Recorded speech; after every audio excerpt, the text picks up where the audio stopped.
T20 ವಿಶ್ವಕಪ್ಗಾಗಿ ನಾವು ಪಂದ್ಯಗಳನ್ನು ಆಡೋಕೆ ಭಾರತಕ್ಕೆ ಬರಲ್ಲ ಅಂತ ಬಾಂಗ್ಲಾದೇಶ ಕ್ರಿಕೆಟ್ ಮಂಡಳಿ ಹೇಳಿತ್ತು.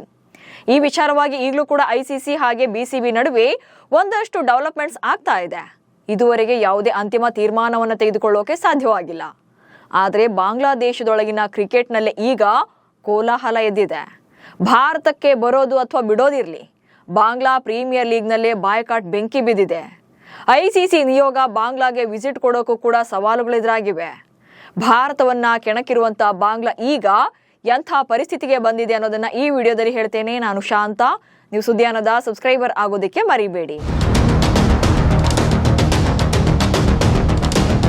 ಫೆಬ್ರವರಿ 7ರಿಂದ T20 ವಿಶ್ವಕಪ್ನ ಪಂದ್ಯಗಳು ಆರಂಭ ಆಗುತ್ತವೆ. 20 ತಂಡಗಳ ನಡುವಿನ ಹೈ ವೋಲ್ಟೇಜ್ ಫೈಟ್ನಲ್ಲಿ ಮಾರ್ಚ್ 8ರಂದು ಈ ವರ್ಷದ ಐಸಿಸಿ ಟೂರ್ನಿಯ ವಿನ್ನರ್ ಯಾರು ಅನ್ನೋದು ಗೊತ್ತಾಗುತ್ತೆ. ಭಾರತ ಮತ್ತು ಶ್ರೀಲಂಕಾ ಆಯೋಜನೆಯಲ್ಲಿ ಟೂರ್ನಿ ನಡೆಯಲಿದೆ. ಆದರೆ ಐಪಿಎಲ್ನಿಂದ ಬಾಂಗ್ಲಾದೇಶದ ಆಟಗಾರರನ್ನ ಹೊರಹಾಕಿದ್ದಕ್ಕೆ ಸಿಟ್ಟಿಗೆದ್ದಿರುವಂತಹ ಬಾಂಗ್ಲಾ, ನಾವು T20 ವಿಶ್ವಕಪ್ ಪಂದ್ಯಗಳನ್ನು ಆಡೋಕೆ ಭಾರತಕ್ಕೆ ಕಾಲಿಡಲ್ಲ, ನಮಗೆ ಸೇಫ್ಟಿ ಇಂಪಾರ್ಟೆಂಟ್ ಇದೆ, ಹೀಗಾಗಿ ನಮ್ಮ ಪಂದ್ಯಗಳನ್ನ ಶ್ರೀಲಂಕಾಗೆ ಶಿಫ್ಟ್ ಮಾಡಿ ಅಂದಿದ್ರು. ಇದಕ್ಕೆ ಪಾಕಿಸ್ತಾನ ಕೂಡ ಸಪೋರ್ಟ್ ಮಾಡಿತ್ತು. ನಾವು ಕೂಡ ಬಾಂಗ್ಲಾದೇಶದ ಬೆನ್ನಿಗೆ ನಿಂತಿದ್ದೇವೆ, ಅವರ ಪಂದ್ಯಗಳನ್ನ ಬೇರೆ ಕಡೆ ಸ್ಥಳಾಂತರ ಮಾಡಿ ಬೇಕಿದ್ರೆ ಪಾಕಿಸ್ತಾನದಲ್ಲೇ ಆಯೋಜನೆ ಮಾಡಿ ಅಂತ ಓಪನ್ ಆಫರ್ ಕೊಟ್ಟಿದ್ರು. ಆದರೆ ಬಾಂಗ್ಲಾದೇಶ ಎಷ್ಟೇ ಸಲ ಪತ್ರ ಬರೆದ್ರು ಕೂಡ, ಅಂದ್ರೆ 2 ಸಲ ಪತ್ರ ಬರೆದ್ರು ಕೂಡ ಐಸಿಸಿ ಮಾತ್ರ ಕ್ಯಾರೆ ಅಂದಿಲ್ಲ. ಅಂದ್ರೆ ಅವರ ಯಾವುದೇ ಪ್ರತಿಕ್ರಿಯೆಯನ್ನ ನೀಡೋಕೆ ಹೋಗಿಲ್ಲ. ಸೊ ಇಷ್ಟಕ್ಕೆ ಸುಮ್ಮನಾಗಿ ಭಾರತಕ್ಕೆ ಪಂದ್ಯಗಳನ್ನು ಆಡಿದ್ರೆ ಬಹುಶಃ ಮುಗ್ದೋಗ್ತಿತ್ತು. ಆದರೆ ಬಿಸಿಬಿ ಹಣಕಾಸು ಅಧ್ಯಕ್ಷ ನಾಲಗೆ ಹರಿಬಿಟ್ಟಿದ್ದು ಬಾಂಗ್ಲಾ ಕ್ರಿಕೆಟ್ನಲ್ಲಿ ಈಗ ಕಿಚ್ಚು ಹೊತ್ತಿಸಿದೆ. T20 ವಿಶ್ವಕಪ್ ಆಡದಿದ್ರೆ ನಮಗೇನು ನಷ್ಟ ಇಲ್ಲ ಎಂದಿದ್ದ ನಜ್ಮುಲ್. ಮುಸ್ತಫಿಜುರ್ ರೆಹಮಾನ್ ರನ್ನ ಯಾವಾಗ ಐಪಿಎಲ್ನಿಂದ ಹೊರಗಿಟ್ರೋ ಬಾಂಗ್ಲಾ ತಂಡ ಭಾರತದಲ್ಲಿ T20 ವಿಶ್ವಕಪ್ ಅನ್ನ ಆಡಲ್ಲ ಅಂತಿದ್ದಾರೆ. ಯಾಕಂದ್ರೆ ಇದು ಅವರಿಗೆ ಪ್ರತಿಷ್ಠೆಯ ಪ್ರಶ್ನೆ ಇರಬಹುದು. ನಮ್ಮ ಆಟಗಾರನ್ನ ಐಪಿಎಲ್ನಿಂದ ಹೊರ ಹಾಕಿದ್ದಾರೆ, ಸೊ ನಾವು ಈ ರೀತಿಯಾಗಿ ನಮ್ಮ ಪ್ರತಿಷ್ಠೆಯನ್ನ ತೋರಿಸ್ಕೊಳ್ಳೋಣ ಅಂತೇಳಿ ನಾವು ಕೂಡ ಭಾರತಕ್ಕೆ ಕಾಲಿಡಲ್ಲ ಅಂದ್ರು.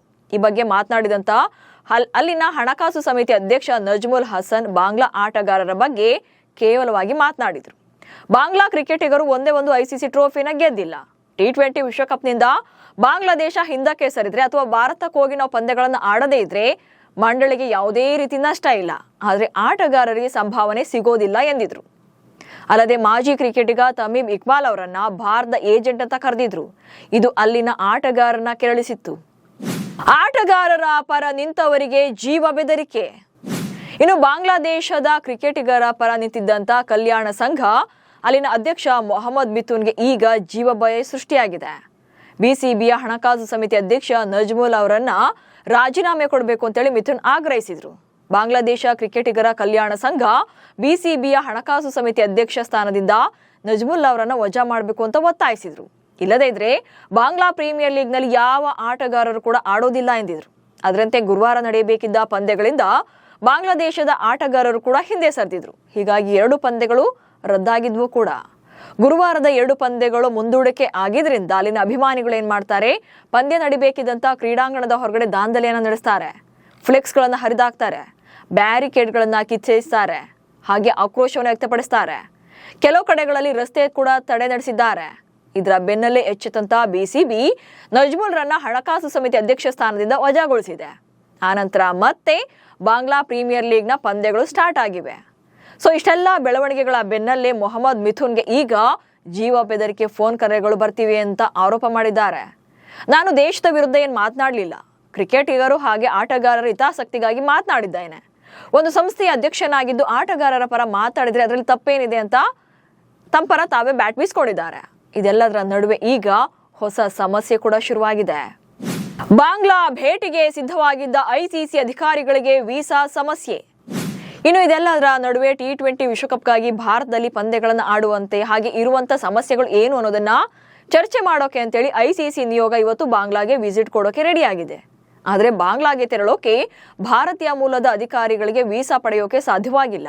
ಹೀಗಾಗಿ ಐಸಿಸಿಯ ಭ್ರಷ್ಟಾಚಾರ ವಿರೋಧಿ ಹಾಗೆ ಭದ್ರತಾ ವಿಭಾಗದ ಮುಖ್ಯಸ್ಥ ಆಗಿರುವಂತ ಆಂಡ್ರೂ ಎಫ್ ಗ್ರೇವ್ ರವರು ಬಿಕ್ಕಟ್ಟನ್ನ ಪರಿಹರಿಸೋಕೆ ಇವತ್ತು ಢಾಕಾಗೆ ಏಕಾಂಗಿಯಾಗಿ ಪ್ರಯಾಣ ಬೆಳೆಸಿದ್ದಾರೆ. ಆದ್ರೆ ಈಗಿನ ಡೆವಲಪ್ಮೆಂಟ್ಗಳನ್ನ ನೋಡ್ತಾ ಇದ್ರೆ ಈ ಸಮಸ್ಯೆ ಮತ್ತಷ್ಟು ಜಟಿಲವಾಗುವುದರಲ್ಲಿ ಅನುಮಾನವೇ ಇಲ್ಲ. ಒಂದ್ ಕಡೆ T20 ವಿಶ್ವಕಪ್ನಲ್ಲಿ ತನ್ನ ಪಂದ್ಯಗಳನ್ನ ಭಾರತದಲ್ಲಿ ಆಡಲ್ಲ ಅನ್ನೋದು ಬಾಂಗ್ಲಾದೇಶದ ವಾದ. ಇನ್ನೊಂದ್ ಕಡೆ ಭಾರತದಲ್ಲಿ ಯಾವುದೇ ಭದ್ರತಾ ಸಮಸ್ಯೆಗಳಿಲ್ಲ. ಹಾಗೆ ಈಗ ಪಂದ್ಯಗಳನ್ನ ಅಂದ್ರೆ ಲಾಸ್ಟ್ ಮೂಮೆಂಟ್ ನಲ್ಲಿ ಪಂದ್ಯಗಳನ್ನ ಶಿಫ್ಟ್ ಮಾಡೋಕ್ ಆಗೋದಿಲ್ಲ. ಆಲ್ರೆಡಿ ಶೆಡ್ಯೂಲ್ ಕೂಡ ಆಗಿರೋದ್ರಿಂದ, ಅನೌನ್ಸ್ ಆಗಿರೋದ್ರಿಂದ ಭಾರತದಲ್ಲೇ ಪಂದ್ಯಗಳನ್ನ ಆಡಿ ಅನ್ನೋದು ಐಸಿಸಿಯ ವಾದ. ಇದೆಲ್ಲದರ ನಡುವೆ ಬಾಂಗ್ಲಾದೇಶದಲ್ಲೇ ಅಂದ್ರೆ ಅಲ್ಲಿನ ಕ್ರಿಕೆಟ್ನಲ್ಲಿ ಆಂತರಿಕ ಕಚ್ಚಾಟಗಳು ಬೇರೆ. T20 ವಿಶ್ವಕಪ್ಗೆ ಇನ್ನು ಉಳಿದಿರೋದು ಜಸ್ಟ್ 3 ವಾರಗಳು ಮಾತ್ರ. ಸೊ ಈ ಅಂತಿಮ ಘಟ್ಟದಲ್ಲಿ ಯಾವ ನಿರ್ಧಾರಕ್ಕೆ ಬರ್ತಾರೆ ಅನ್ನೋದೇ ಈಗಿರುವಂತ ಯಕ್ಷ ಪ್ರಶ್ನೆ. ನಮಸ್ಕಾರ.